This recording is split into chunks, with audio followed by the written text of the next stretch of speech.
சொக்கர்முடி கையேற்றம் குறித்த முன்னாள் எதிர்க்கட்சித் தலைவர் ரமேஷ் சென்னித்தலையின் அறிக்கைக்கு எதிராக சிபிஎம் இடுக்கி மாவட்ட செயலாளர் சி.வி. வர்கீஸ், வருவாய்த்துறை அமைச்சர் கையேற்றத்திற்கு பொறுப்பு என்று ரமேஷ் சென்னித்தலையின் പേച്ചை അംഗീകരിക്കാൻ முடியாது என்றுം சி.வி. വர்ഗീസ് കൂറിனார். ചൊക്രമുടിയിൽ അവിടെ അനധികൃതമായ കയ്യേറ്റം ഉണ്ടായിട്ടുണ്ട്.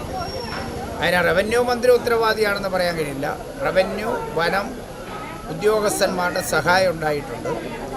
അത് സംബന്ധിച്ച് അന്വേഷിക്കാൻ ഗവൺമെൻറ് അന്വേഷണ സംഘത്തെ വെച്ചിട്ടുണ്ട്.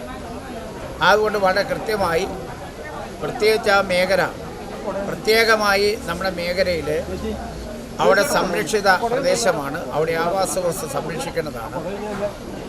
അവിടെ റവന്യൂ ഉദ്യോഗസ്ഥന്മാരുടെയും വനംവകുപ്പ് ഉദ്യോഗസ്ഥന്മാരുടെയും ഒത്താശയോടുകൂടിയാണ് ഈ കയ്യേറ്റം ഉണ്ടായിട്ടുള്ളത്. അതാരാണ് ആ കയ്യേറ്റ ഉത്തരവാദികളെന്നൊക്കെ ഗവൺമെൻറ് അന്വേഷിക്കാൻ കമ്മീഷൻ വെച്ചിട്ടുണ്ട്. ഇന്നലെ സർവേ ആരംഭിച്ചിട്ടുണ്ട്. അറിവിനനുസരിച്ച് പിന്നെ രമേശ് ചെന്നിത്തല വരുമ്പോൾ ആരെയും പറഞ്ഞു ശ്രദ്ധിക്കണമെങ്കിൽ റവന്യൂ മന്ത്രിയെ 4 പള്ളു പറഞ്ഞാലും ശ്രദ്ധിക്കുള്ളൂ. അതിനപ്പുറമായി രമേശ് ചെന്നിത്തല പ്രതികരണത്തിലൊന്നും യാതൊരു രാഷ്ട്രീയ പ്രാധാന്യവും അടിസ്ഥാനപരമായി യാതൊരു